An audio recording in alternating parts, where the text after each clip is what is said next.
possamos apresentar as atividades de trilha de Fotocidadegrafias em Movimento, que é cursada por 14 estudantes do segundo ano 1.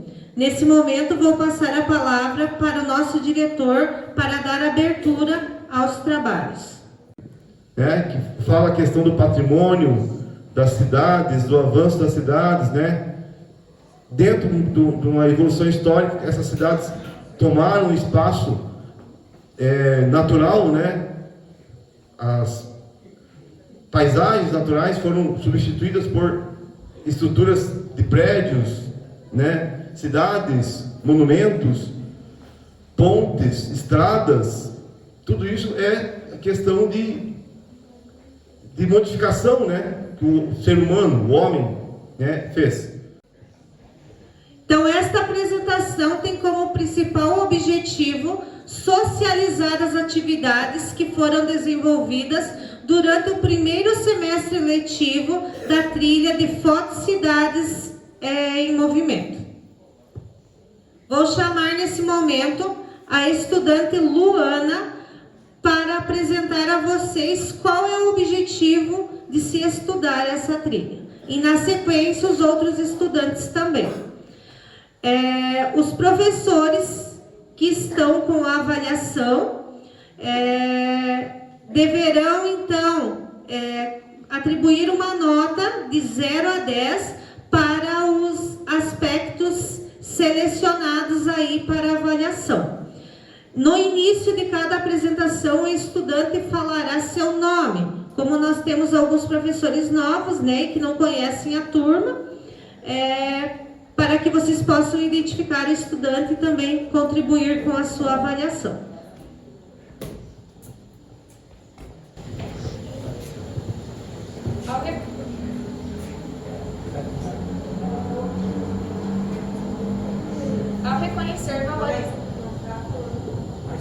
Ao reconhecer e valorizar o patrimônio histórico e cultural das cidades, tanto o patrimônio material quanto o imaterial, a intenção é que esse movimento possibilite diversas relações críticas em torno das cidades, compostas de pessoas e pelas pessoas, inserida em diversas práticas sociais, que por sua vez são materializadas no modo de ser e de viver, em diferentes tempos e espaços, permeadas por identidades e manifestações linguísticas nos diferentes grupos sociais. Ao entrar em contato com esses patrimônios que constituem as cidades no tempo presente, possibilita-se o contato com memórias dos lugares de vivências, memórias essas que são constituídas de diferentes modos de vida, seja ela no campo ou nas cidades. Assim, o estudo da Fotocidadegrafias em Movimento reside na complexidade da relação entre seus atores ou grupos sociais e espaços praticados nas cidades a serem estudados pelos alunos. As cidades são espaços relacionais, de conexões, e exercem um papel social, ideológico e histórico no mundo todo. Elas são capazes de influenciar a outra, mesmo distantes de seu espectro. Os habitantes das cidades também exercem um papel muito importante, pois têm o poder de produzir, armazenar e distribuir produtos, serviços e informações. Nesse sentido, a trilha trata dos espaços das cidades, interpretados por meio de narrativas, memórias e patrimônios. Portanto, há no tempo presente o crescimento do território populacional das cidades, acerca das experiências dos habitantes. E estas visam construir sentidos para as práticas culturais, como um passado que insiste em ficar no presente. Dessa forma, as fotos representam a memória viva de todos os lugares que a gente esteve. Nelas, o registro retrata à luz acerca das relações entre os espaços das cidades e seus atores sociais do território catarinense, analisando o movimento de a patrimonialização, as narrativas, as memórias, as políticas e as estéticas. Entre as temáticas abordadas no semestre estão os que os 13 alunos vão apresentar.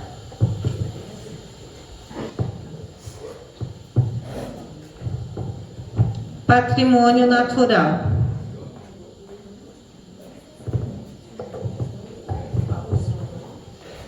Bom dia, meu nome é Emily, e hoje eu vou falar sobre patrimônio natural.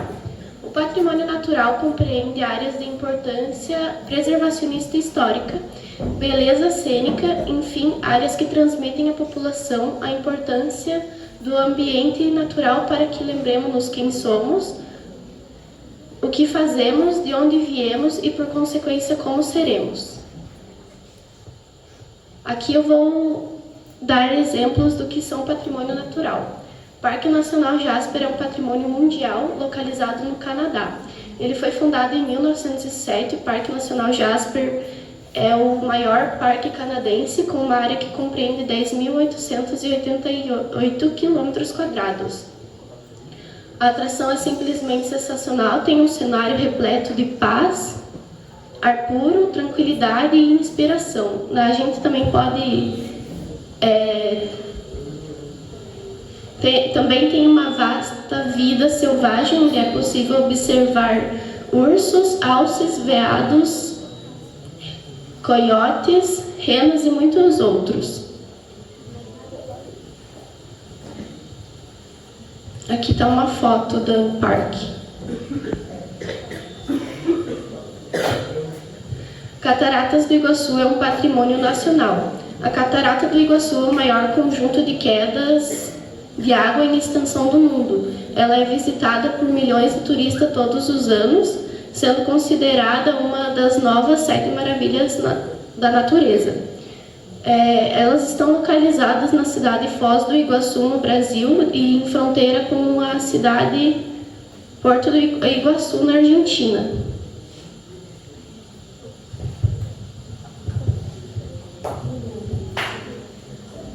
Serra do Corvo Branco é um patrimônio estadual.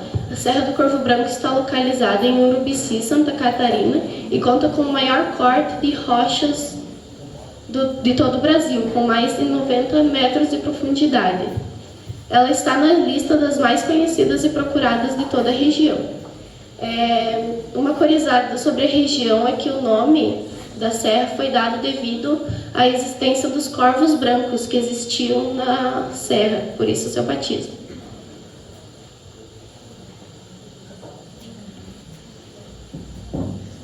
Cachoeira do Salto Correntes é um patrimônio municipal. A cachoeira possui mais de 70 metros de extensão de água. As quedas impressionam e fazem um forte atrativo turístico. Suas quedas chegam a 10 metros de altura. Na parte superior da cachoeira forma-se um despraiado, onde é possível a realização de lazer aquático e pesca. E também temos a trilha, que é sinuosa e repleta de surpresas, que a gente pode ter uma visão mais ampla da queda da água da cachoeira.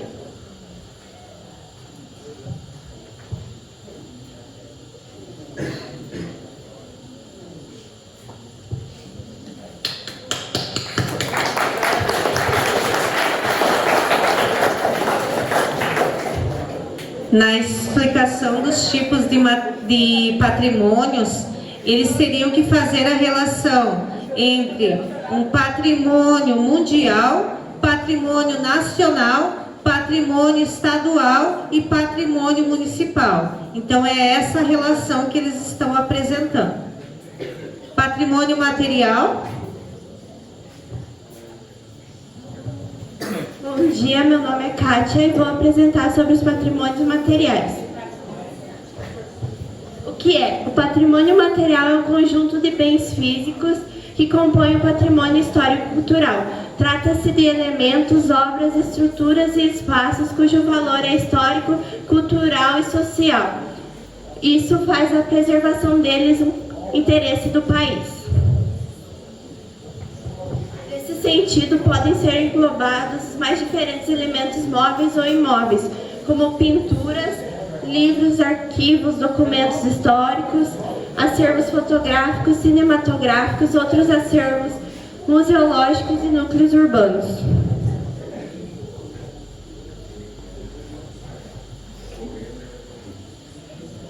Assim, eu escolhi 4 exemplos, um mundial, um estadual, um nacional e um municipal. O mundial é a Casa Anne Frank, que está localizada em Amsterdã.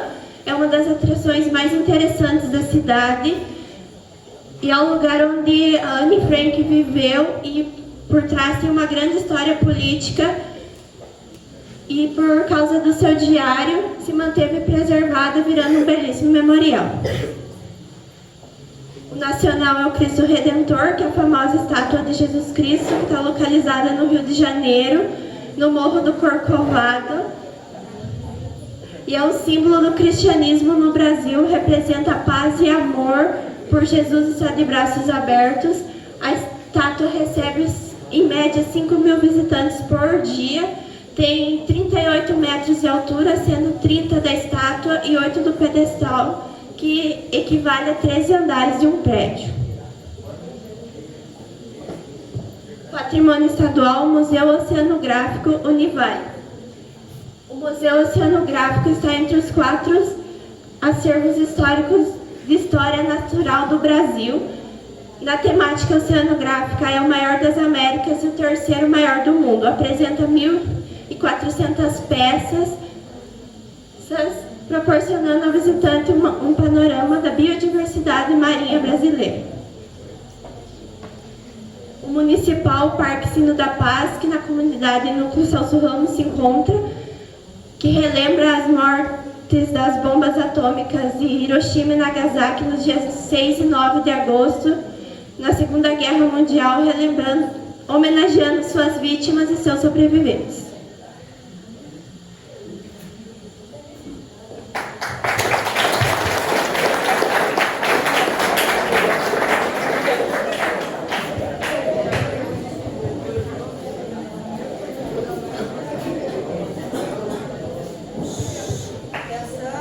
Bom dia, meu nome é Jacques, vou apresentar sobre o patrimônio imaterial. O patrimônio imaterial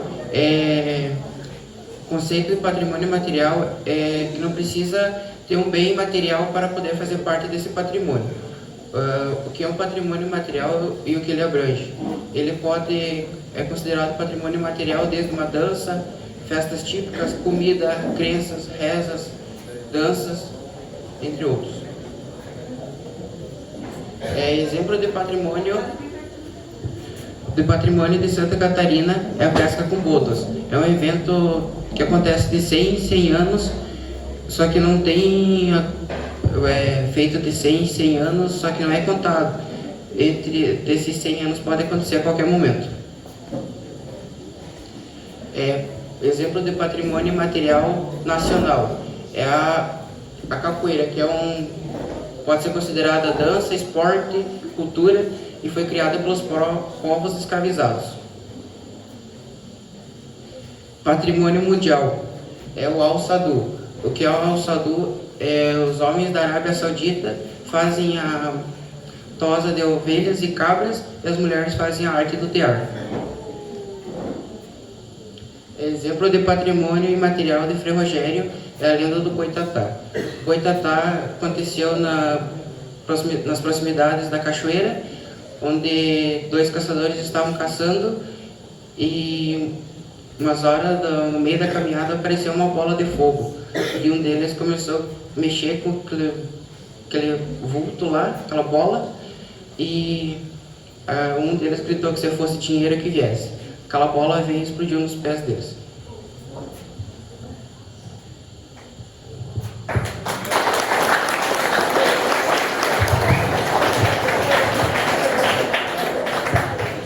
Bom dia, meu nome é Mylon e eu vou estar falando um pouco sobre a nossa visita no Jornal da Semana. No dia 8 de março de 2023, nossa turma de Trilha, Foto, Cidade, Movimento e Grafia teve a oportunidade de estar conhecendo a sede de curitibanos do Jornal da Semana, onde lá nós aprendimos todas as etapas do jornal, do começo até seu processo final. Por começo temos o cabeçalho, onde consiste em logotipo do jornal, nome do diretor e também o ano. A manchete seria esse título em destaque, onde consiste em chamar a atenção do leitor.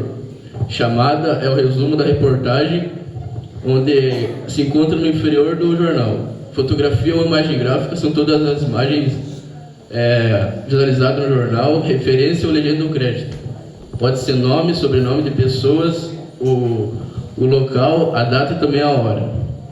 Notícias extras são as notícias de última hora, E o rodapé são os anúncios do pé do jornal, onde consiste também anúncios ou qualquer outro tipo de propaganda.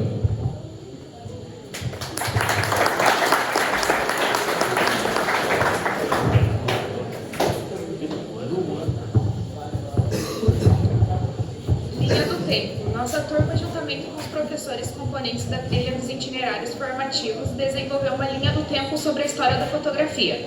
Essa atividade foi trabalhada em forma de cartaz para a longo prazo expor para os demais alunos. Igualmente, o objetivo também se deu a entender os diferentes aparelhos que possibilitaram reter a imagem, seja ela numa placa de vidro, papel ou até mesmo metal. Sendo assim, a história da fotografia começa em 1826, quando um francês produziu uma imagem em uma chapa de estanho. Para isso, ele utilizou a chamada câmera escura. Dando continuidade, em 1839, o pioneirismo inglês destaca-se novamente, com o primeiro método de câmeras comercializadas. Entretanto, levava cerca de 30 minutos para produzir apenas uma foto. Em 1860, foi criada a primeira máquina capaz de tirar fotos panorâmicas, ou seja, tanto na horizontal quanto na vertical, um invento por um inglês. Em 1888, é criada a primeira câmera a utilizar filme. Entretanto, o filme suportava apenas 1010 imagens, e após isso não era possível comprar outro. Em 1926, é criada a câmera mais fácil de usar, no caso. Ela foi muito útil para o fotojornalismo, o que se destacou em 1924. Em 1947, lança-se a primeira câmera com revelação instantânea. No caso, a foto era revelada pela própria câmera. Em 1981, é criada a primeira câmera eletrônica. Ao invés de filmes, ela tinha um pequeno disco a qual guardava as imagens. Em 1991, surge a Kodak, uma primeira máquina digital, e ela era armazenada e guardada em uma base separada da câmera. Em 1998, é lançada a famosa Instax, câmera que permitia a revelação do filme na hora. Em 2002, a história da fotografia muda totalmente, com o surgimento do primeiro celular, a qual tinha uma câmera com uma resolução, entretanto, muito baixa, e capturava apenas 3 metros de distância. Em 2003, o primeiro celular com câmera frontal, entretanto, era apenas para tirar selfies, no caso não tinha câmera traseira. Em 2010, o iPhone 4 ganha uma câmera frontal e faz com que as redes sociais bombem, ao qual foi Facebook, entre outros meios de comunicação. Hoje, no momento atual, é possível encontrar celulares com tecnologias como reconhecimento facial e com câmera a quádrupla.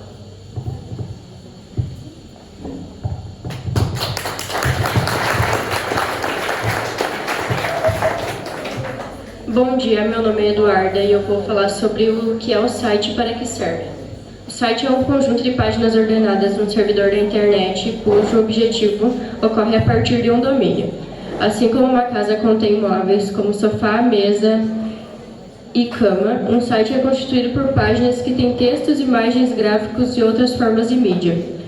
Pode ter vários objetivos que variam desde visibilidade online até vendas. No caso de empresas, ele pode ser usado com essas duas finalidades, tanto para fazer o alcance na internet ser maior a ponto de deixar sua marca mais forte e assim aumentar as chances de vender mais. Qual o objetivo da criação do site da escola?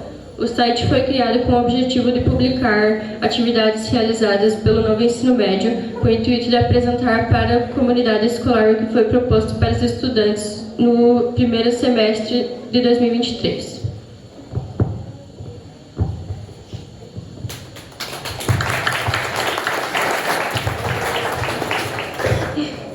Bom dia a todos, meu nome é Amanda e eu vou apresentar sobre a teoria de fotografia.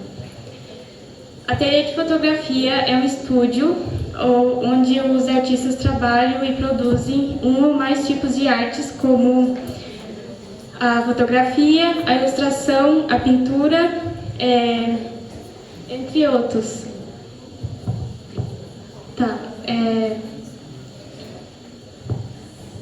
E com grandes edifícios que ocorrem na indústria, como a cinematografia e a fonografia. A tecnologia numérica revolucionou a fotografia, que certifica no processo analógico e na captação das imagens.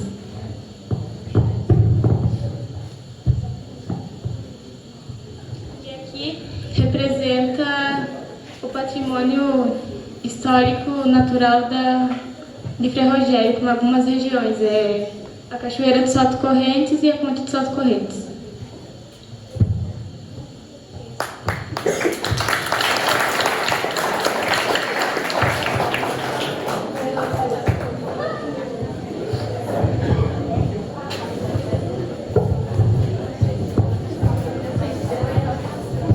Primeiramente, bom dia a todos. Eu vou explicar sobre os patrimônios naturais de Ferrogério. Meu nome é Fabrício Almeida. Um pouco sobre a cidade. Como ao longo do tempo, fui me aprofundando no conteúdo, eu fui vendo que Ferrogério está no topo como uma das cidades mais ricas na parte agrícola, como feijão e o alho, e etc. E a gente foi vendo que suaves colinas terras ocupadas pelo plantio do alho e do feijão. E pode-se levar ao município de 3 mil habitantes, que abriga a mais autêntica colina japonesa do sul do país. O município, além da população cabocla, recebeu imigrantes italianos, poloneses e alemães que chegaram após a Segunda Guerra Mundial. As famílias vindas do Japão se concentram na comunidade dos Celso Ramos, onde o clima é empregado na tranquilidade dos asiáticos. Então eu fui mostrando que, voltando ao cultivo da terra e a manutenção de suas tradições. A localidade realiza 2 grandes festas anuais, quando mostra aos visitantes seus costumes, arte e estilo de vida. O nome da cidade reverencia um religioso que apaziguou o conflito durante a Guerra do Contestado. O município recebeu este nome em homenagem ao padre de Ferrogério, Linhaus, que a gente tem um monumento dele aqui na frente da prefeitura de nossa cidade, que viveu na região e auxiliou o povo que sofreu a Guerra do Contestado, Rogério Linhaus. Em alemão, pertenceu à Ordem dos Franciscos e chegou à região em 1904. O padre atuou como mediador entre o governo e autoridades, os fanáticos criadores pela Guerra do Contestado. Semelhantes a outros vizinhos de Ferrogério, teve o ciclo de madeira, quando madeireiros vindo de várias regiões construíram serrarias para explorar a floresta da Araucária e Imbuí que existe na região. E aqui é a propriedade do senhor João Franz, que eu e meus colegas da trilha acabamos indo conhecer esse patrimônio natural. E aqui é o patrimônio natural da nossa trilha do colégio, onde a gente veio limpando e se aprofundando com meus colegas ao longo do tempo nessa trilha que vai ficar para a história do colégio.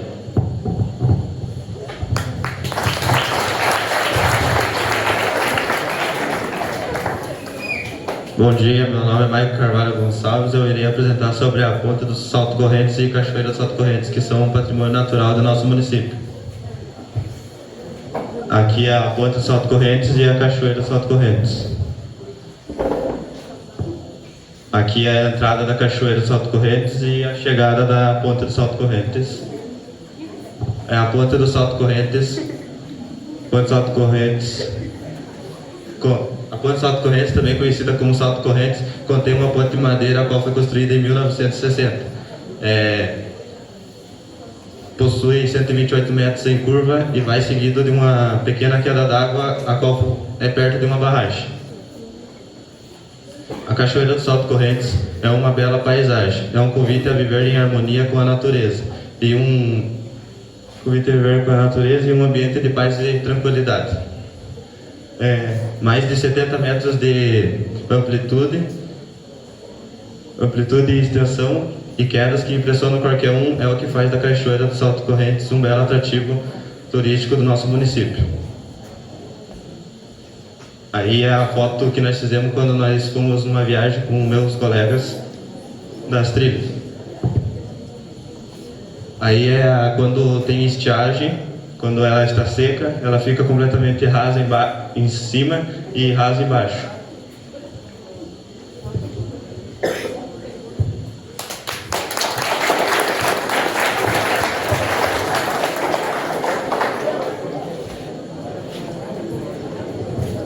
Bom dia, meu nome é Gabriela e vou falar um pouco sobre os fractais, que é o tema que estudamos durante a trilha.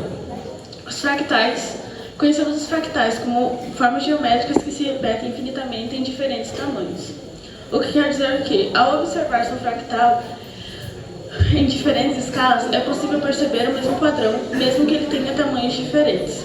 Os padrões existentes no fractal são o que impulsiona os estudos na geometria dos fractais.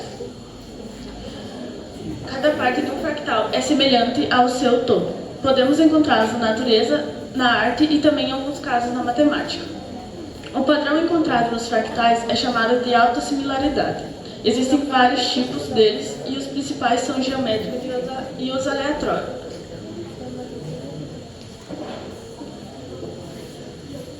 A parte de sua importância na matemática, os fractais servem como ferramentas na imitação de cenários naturais e plantas.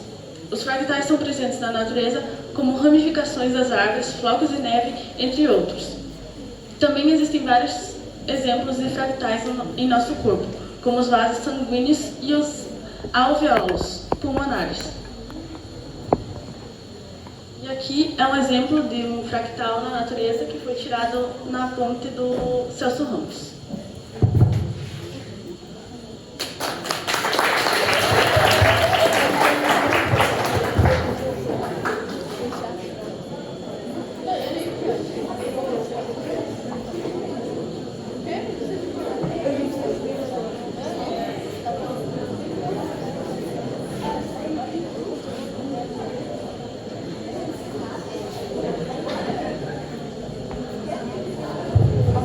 Bom dia a todos, meu nome é Jonas e eu irei apresentar sobre o núcleo Celso Ramos. No dia 28 de janeiro de 1963, o senhor Celso Ramos ele assinou em Florianópolis um documento que legalizava a comunidade Celso Ramos. Já no ano de 1964 veio os primeiros imigrantes direto do Japão. Uma curiosidade, quando lemos o nome japonês nós temos que respeitar a leitura japonesa. Por isso a gente tem que ler primeiro o sobrenome, depois o nome da pessoa. Então aqui as famílias dos senhores eram Ogawa Kazumi, Tsugiyama Shingo, Kawara Niro, Katsurayama Takao, Katsurayama Kochi,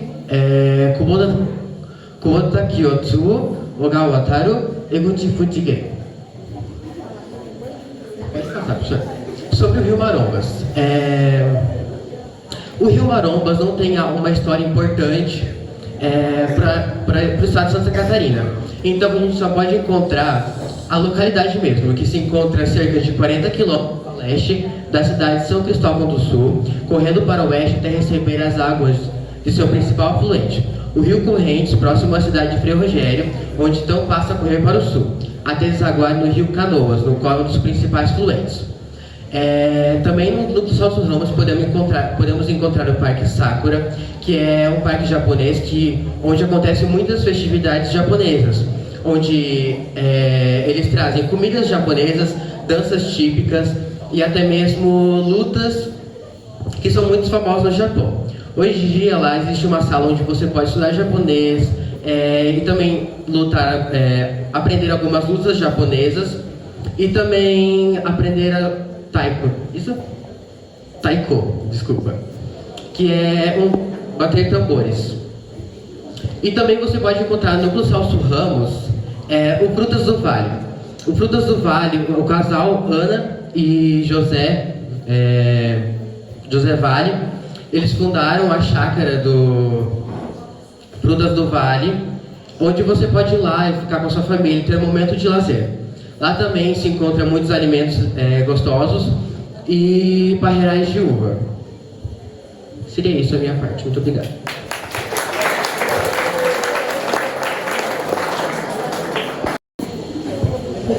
Bom dia, meu nome é Tiniá e eu vou apresentar um pouco sobre o assentamento de Godino. O assentamento de Godino ele pertence tanto a Ferrogério como a Curitibanos. Ele é dividido em duas partes. Ele consiste em 51 famílias, 31 do lado de Curitibanos e 20 do lado de Ferrogério. O assentamento de Godino foi tomado a área de posse em 1997, onde o índio chamado Galdino, em Brasília, foi morto por 3 garotos numa praça onde ele dormia em cima do banco. Esses 3 garotos atearam fogo nele. Então, no dia que ele morreu, eles ganharam a posse do assentamento. Os documentos do assentamento saíram só em 2005. Do lado de Curitibanos, o assentamento de Godino tem o nome como a comunidade Irmã Jandira, que é de uma freira de Lages, onde ela era querida por todos. Então, por causa de doenças, ela veio a falecer e, como ela era querida, ficou o nome dela como homenagem. Daí aqui, a gente foi no assentamento de Godino com o intuito de conhecer a balsa, onde é um patrimônio natural de lá e a balsa é um meio de transporte para se locomover de um lado para o outro, tipo, do assentamento de Godino para a comunidade do Irmã Jandira. Após conhecer a balsa, foi ido até a minha casa, onde a gente também tem um patrimônio natural lá. A minha mãe esperou a gente lá, Dona Fernanda, esperou a gente lá com um café, no patrimônio natural, onde foi tomado esse café para conhecer lá. Lá no patrimônio natural tem uma banca de areia na beira do rio Arous. Daí essa é uma foto onde a gente tirou lá do café. E aqui são umas fotos do outro lado da balsa, onde a gente estava, e daí aqui do outro lado é da banca de areia no rio, do patrimônio natural lá da minha casa. E daí aqui, a minha mãe fez o bolinho na chapa, e os piá, em função, foram catar pinhão para poder assar para nós comer.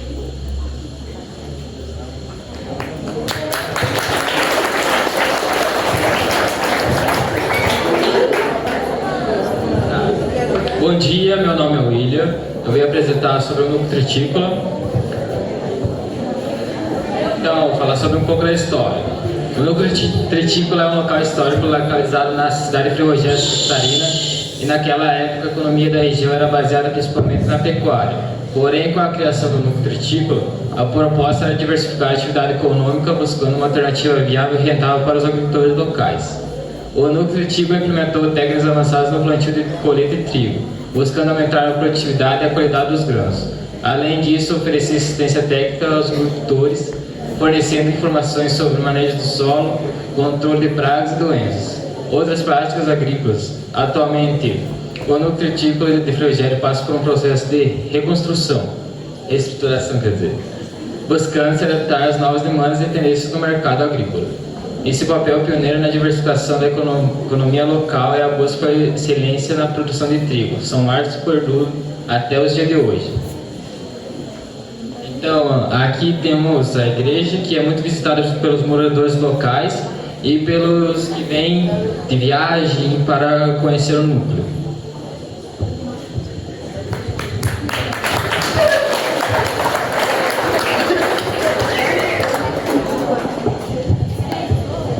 Curadoria de fotos. A curadoria de fotografia é uma prática que envolve a seleção, a organização e a apresentação de fotografias para exibição em galerias, museus, livros, revistas e outros meios de comunicação visual. O curador de fotografia é responsável por identificar as melhores fotografias para apresentar uma ideia ou tema específico e criar uma narrativa visual coesa, atraente para apresentá-las de maneira que envolva e informe o público. O curador de fotografia normalmente tem um conhecimento vasto sobre o histórico da fotografia, bem como a compreensão com as imagens, podem ser usadas para transmitir ideias e emoções. A partir disso, elaborei slides com a curadoria realizada pelos alunos nas viagens e estudos na nossa cidade. Na cidade de Frei Rogério, aqui no município, a gente fez em vários dias e em vários pontos.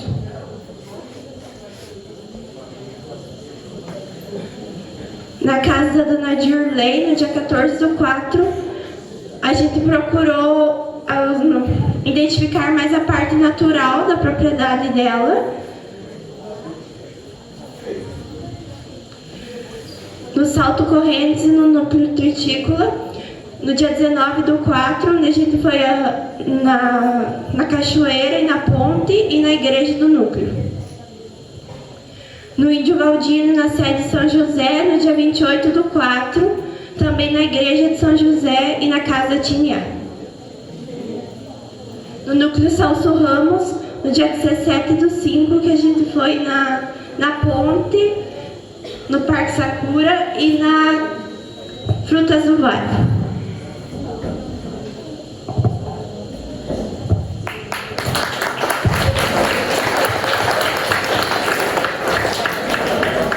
Então, sobre a exposição que vocês irão ver lá nas salas e na atividade lá fora. Fotografar é uma arte que combina com o olhar atento do fotógrafo e com a beleza ao nosso redor.